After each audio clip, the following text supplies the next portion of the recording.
As I said, I'm Bob Golden. I'm Executive Vice President of Technomic. I'm head up the firm's research and consulting division, and I've been a veteran of the firm veteran of the industry for 35 years.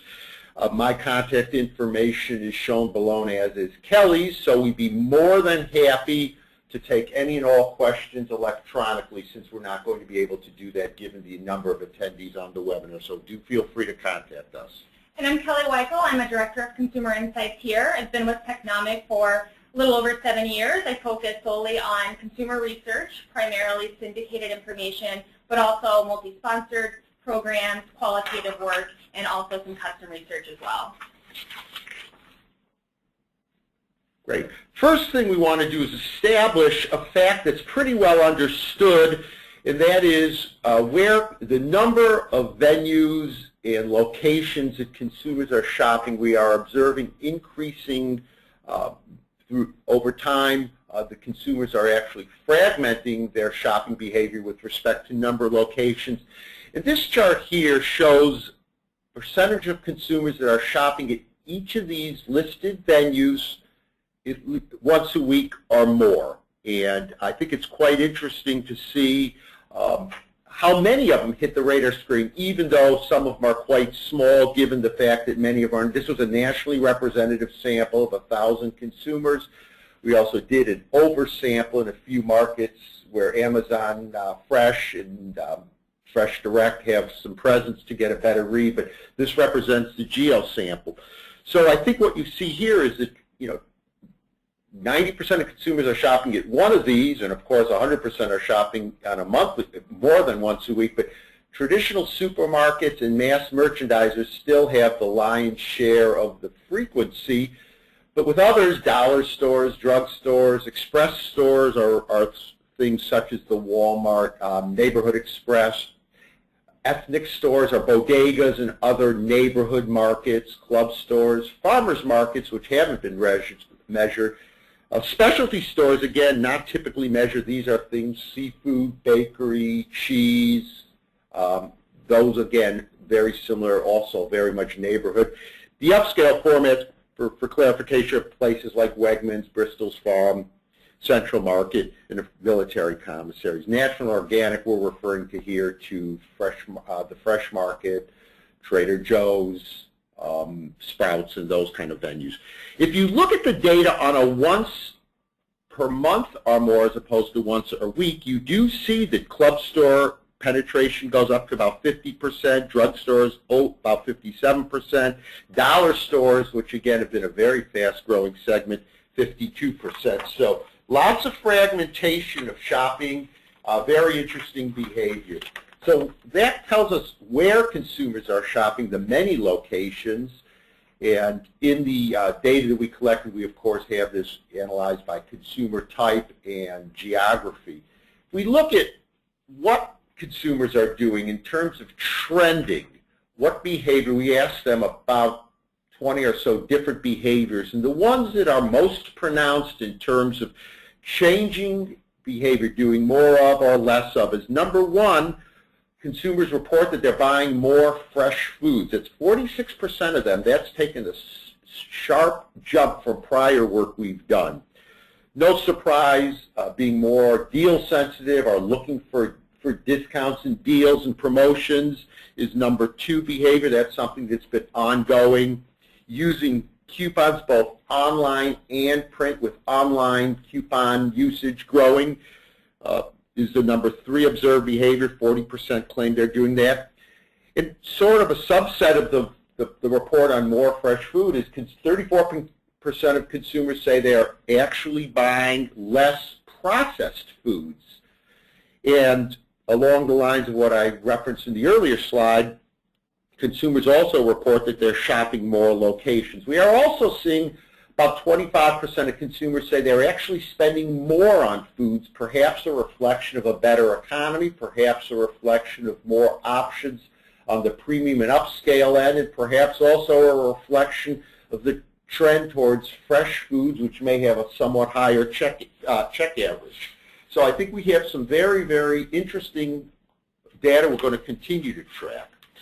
The other area we explored on a broad to kind of foundational type research to set the stage is what is it that is most important to you as a consumer? We asked the question in deciding where to shop for food and beverage.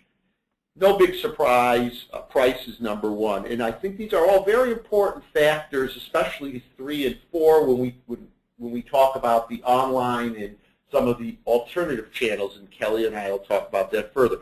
But price is the most important. Very close to that is finding what I want.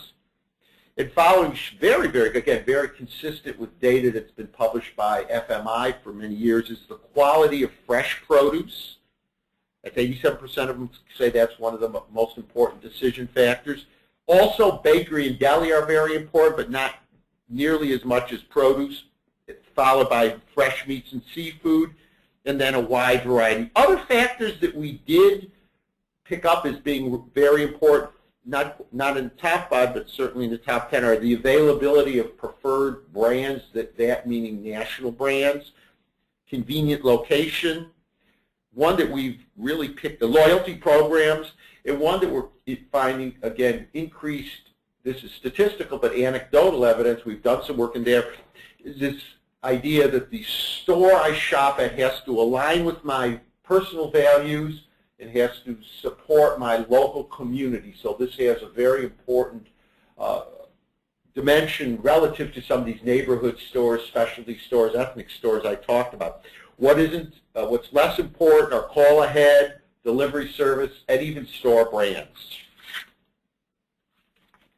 So now that we've taken a look at some of the more traditional channels, we want to also look at some of the new options that consumers have.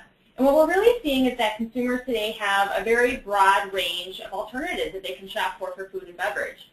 So we'll look at some brands in a moment, but first we just want to look at these as segments. And we're covering a number in the study, but we're just pulling out a few here. We want to understand how aware are consumers of these options, how often are they using them, or how many are using them, and also what's their interest in trying these. So one thing that we're seeing is online grocers. Those have the most familiarity. And this could be anything from something like Peapod, a specialized online grocer, to something like Amazon Fresh, a traditional online channel extending into the grocery space.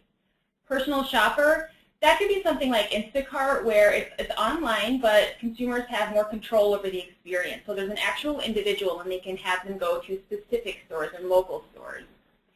Also call ahead. So this scenario would be something where a consumer could still shop those traditional retailers, even ones that they already shop, and sometimes they're offering this call ahead service where consumers can speak to the individual, tell them what they want, the items can be gathered, and then they can either be delivered to them or they can pick them up in the store. Subscriptions, you see an asterisk here, and we covered a number of different subscriptions. One would be fully prepared meal delivery, so the full meal is prepared, sent to them, ready to heat, ready to eat. It could also be a subscription to a service that designs the meals and sends the ingredients so they can cook it in their own home. And we're also seeing, especially some of the big box retailers, subscription services for some of those staple items. So items that consumers routinely purchase on a regular basis. So they can purchase that ahead of time, and every month they'll get their order of coffee or other non-perishables. And then CSAs at the bottom, this stands for Community Supported Agriculture, and for those who may not be familiar with that, this is a scenario where the individual would partner with a local farm, and it typically works where they would pay them at the beginning of the season, and then they would get a share of all of the harvest for that season. So it's typically fruits and vegetables, but it can also be meat, seafood, dairy products as well. So the overall takeaway from this information is the disconnect between the awareness and the usage. So we're seeing that consumers are, for the most part, pretty aware of these options. Even for CSAs, it's 46%, and it goes all the way up to 70% for online. But the usage is still very low. Only about 1/10 of consumers are using all of these options. Availability is obviously a big issue with that. A lot of consumers don't have access to all of these things. But there's clearly some other things going on here that's keeping that usage down, and Bob and I will speak to some of those as we go through this morning. So how interested are consumers in trying these? Again, what we're seeing is that there is some interest, so we have about 1/3 of consumers down to about 1/4 for subscriptions who say that they would either try these options, or if they have tried them before, they'd use them again. But again, that's the minority of consumers. So clearly there are some big obstacles to usage for these. A lot of it comes down to familiarity and the consumer's sense of risk and control over the occasion. So that's the reason why we see something like call ahead at the top of the list here. So with a call ahead, it's something consumers are familiar with in the food service space. So they're aware, they can call the restaurant, place their order, come and pick it up. So making that leap to purchasing food and beverage isn't a big one for them. They can see how that can work. It also can give them control if they are picking it up in the store. If the produce, Bob mentioned about more consumers buying fresh produce and that produce being very important to their decision. So if the produce isn't exactly what they want, they can maybe switch it out in that case. Control also really goes along with the online grocery and the subscription services. So with online, something that consumers say they like with that is that it really makes them more comfortable with the accuracy of the order because it's all written out, it's all there, the price is there, it's very clear. But for a lot of consumers, and we see it more with older consumers, they're really not confident that that online order is actually going through, that it's going to be placed, that it's going to get to where it needs to be on time. So there's concern in kind of that processing area. With subscriptions, with the meal delivery and the ingredients, there's concern over is it a good value. For one thing, they tend to be a little bit more on the pricier side. But also, are they going to like the meals? Is it going to be healthy? If it's prepared, the ingredients are gathered and they prepare themselves, are they going to be able to do it? With the subscriptions of staple items, there is a lot of control in terms of how often you get it. But in the back of the mind, it might just be one more hassle for some consumers. Is it too much? Do I still need it? Am I getting it too often? Do I have to cancel it? Is my credit card out of date? All of those things can cause some issues. One interesting thing on this one is the fact that CSAs are so high. And if you think about the fact that CSAs are one of the areas where consumers have the least control over what they're getting. A lot of times, especially if the farm has a wide range of products, they can't pick out exactly what they want. They just get a share of whatever was produced, and they certainly can't pick out the actual items. But what you have with CSAs is, one, the trade toward health and fresh food, that's very strong in supporting the interest in the CSAs. And also, to counteract that lack of control over the experience is the trust element that, for these consumers, they're dealing with an actual group of people that they know, and they can ask questions, and they can go to them with concerns. So there's that trust element, and also that element of giving back to the community. So now we're going to start looking at some of the players in the space and some of the brands that we looked at. And this is a really interesting thing, and it was fascinating for us to look at it because there's really not a lot of information on these brands. So it was great to be able to see some usage and satisfaction for consumers who've used them. Peapod and Net Grocer, very specialized, established online grocers. Also seeing, as I mentioned, new channels coming out of players who have been traditionally focused online, like Amazon Fresh, getting into that grocery space, or traditional retailers really vamping up both the retail area in grocery and also the online presence, so something like Walmart. And then we also have these kind of hybrid online grocers like Google Express Shopping, My Supermarket, Fresh Direct. These are companies that are online grocers, but again, they give consumers more control. It's kind of a mix between the online grocers like Peapod and Net Grocer and something like Instacart with a personal shopper, because with these types of companies, you can specify certain retailers to go to, and you get more of that community feel, which, as Bob said, is important to consumers. So getting into some of the subscription services, Plated, Blue Apron, HelloFresh, these are all companies that give you the ingredients and then you prepare the item at home. And for some of us that might not seem very convenient, but if you think about it, it takes a lot of the work out of the process. You don't have to design the meal, you don't have to create the list, you don't have to do the physical grocery shopping. But if you're someone who likes cooking and you're interested in health and you want to make your own meals and have that hands-on experience, this gives you the option to do that in an easier way. And then you have the fully prepared meal, so something like Freshology, Magic Kitchen, Sprig. And this is oftentimes really strongly correlated and marketed as health, and sometimes even kind of regimented, fully designed diets to help with weight loss or certain other nutritional things that consumers might need. So what are the appeals for online and some of these new types of grocery shopping? Well, it really comes down to the convenience factor. One thing is that consumers don't have to go to the physical store themselves. So they get to avoid the crowded store. They don't have to wait in line. And then kind of the biggest overall culture that we saw is just the idea that they can shop from anywhere at any time. You know, they can shop from their mobile device in the middle of the night and schedule a delivery. A lot of these places are very, very quick, too. You can get the item that same day in some cases. So they can shop anytime, it's fast. And the delivery service. This is an interesting one because it's one that is very appealing to consumers on face. They like the idea of just having the things delivered and having it there when they get home. But when we look at some of the data, it was really interesting to see that there are a lot of things undermining that too in terms of concerns for, is it going to be on time? Can they deliver at a convenient time? Is the person going to be late? Is it going to be fresh? All of those elements kind of work within that delivery area as well. Kind of the flip side of that are what are the concerns or the drawbacks, in addition to obviously lack of awareness and lack of information about the myriad of alternatives, and Kelly really just scratched the surface of some of the ones that are out there. But the number one concern among consumers is the concern about freshness, and that will impact some statistics we'll show you in a moment about propensity or likelihood of trying certain categories.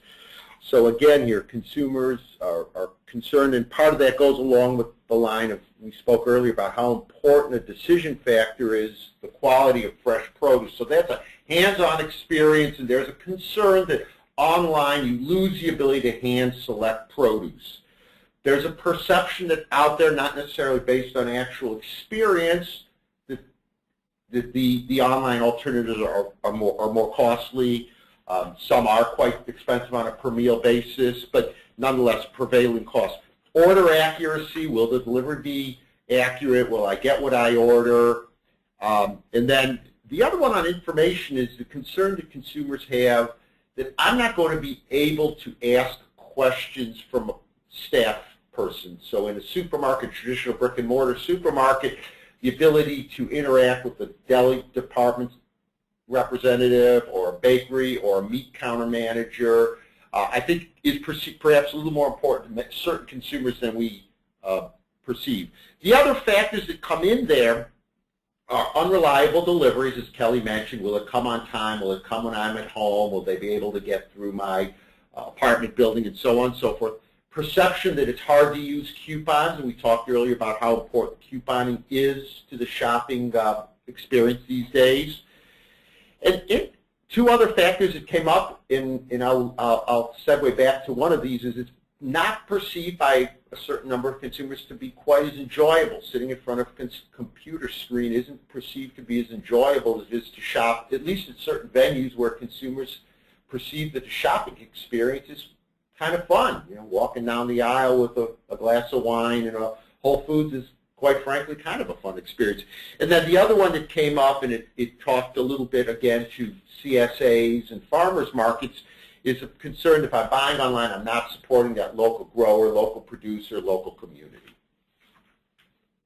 But with that being said, we asked likelihood of buying online by category, by major category. Low is 25% or fewer said they are likely to buy over the short-term, intermediate time period. So meat, seafood, fresh produce, and dairy. Again, those perishable products that consumers have concerns about. We think as the online providers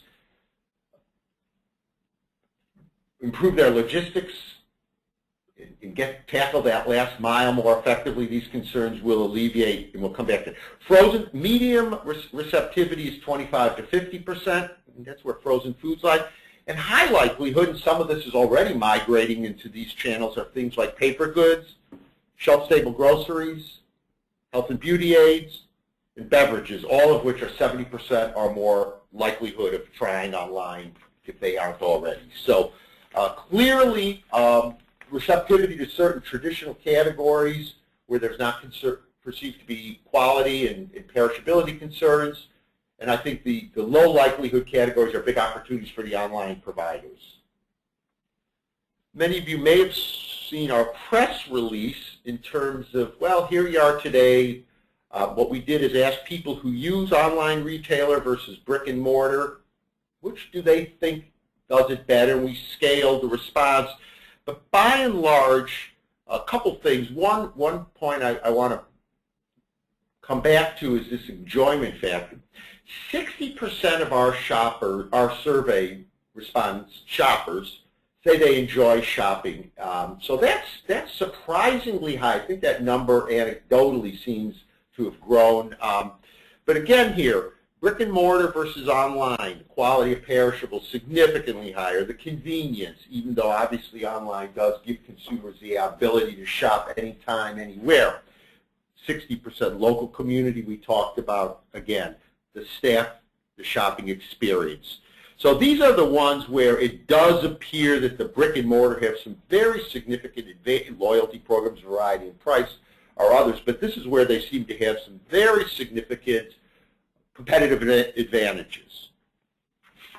With that being said, we do think that alternative channels are going to experience far more rapid growth than traditional channels. We're expecting traditional channels over the next 5 years to grow about 1 to 2%, alternative channels 7 to 8. In a subset of that, online in the mid-double-digit growth. So we are looking for, obviously, off of a much smaller base, continued accelerated growth as these online channels as these alternative channels and online meets consumer needs that are evolving. So just to conclude with some of the overall takeaways that we found in the study, as Bob mentioned, the experience is going to be a big piece of this and a big piece of understanding which channels are really going to be able to succeed.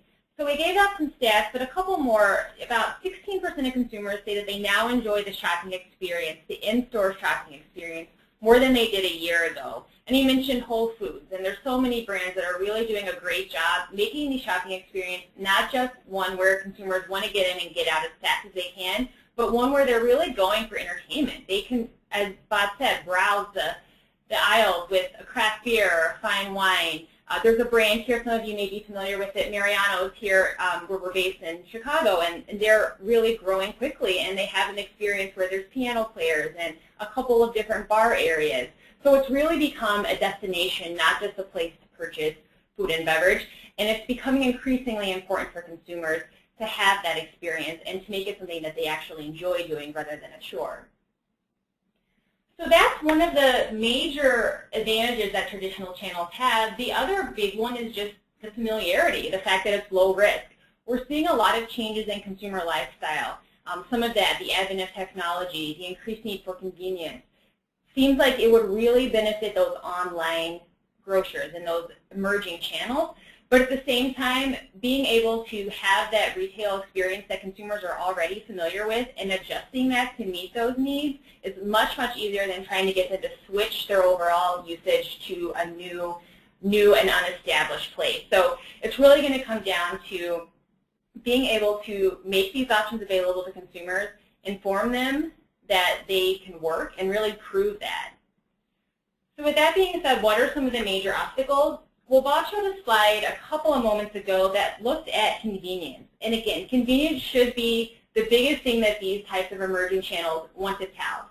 The ability to be able to order your food and beverage from anywhere, anytime, even subscribe so that you don't even have to do that on a regular basis. It can just come to you automatically. That should be the driver, and that should be what's pushing this and causing it to grow. But what we're seeing is that consumers haven't bought into that yet. They don't believe that these channels can really deliver on that convenience element. We saw brick and mortar was much, much higher. And that's one of the biggest reasons why usage isn't expanding the way that it should be if they can overcome those concerns. So they need to be able to tell consumers and prove that the food can be fresh, that it can be delivered on time, that the cost value is there. The value is really important to consumers. So as Bob said, we do anticipate that these will grow. There's definitely some macro trends that are pushing it, the advent of technology, the fact that younger consumers who use these options more often are more interested in trying them, are having more disposable income, so millennials and Gen Z. That's going to be pushing it, but at the same time, there's really just going to be really aggressive competition between the traditional retailers who are fighting back by making that experience better and the online retailers who are really going to be pushing that convenience angle. That concludes the our formal talk. As many of you know, we conduct monthly webinars on Topics of interest, we are going to be talking about food service online sourcing trends on December 16th. We're going to be doing some work on cost and labor on January 20th. They're generally at 10 a.m. And then on February 3rd, we have an important webinar on the future of food service, the next decade, what's driving change. You can register for those at no cost on our website, Technomic.com. As we said earlier, Kelly and I would greatly welcome any questions, comments, or feedback you have on today's material. We will continue to monitor. We plan to do a lot more in this space because it is quite exciting, and there's a lot of innovation going on in the retail sector in general. So thank you for your time, attention. We hope to hear from you. Thanks.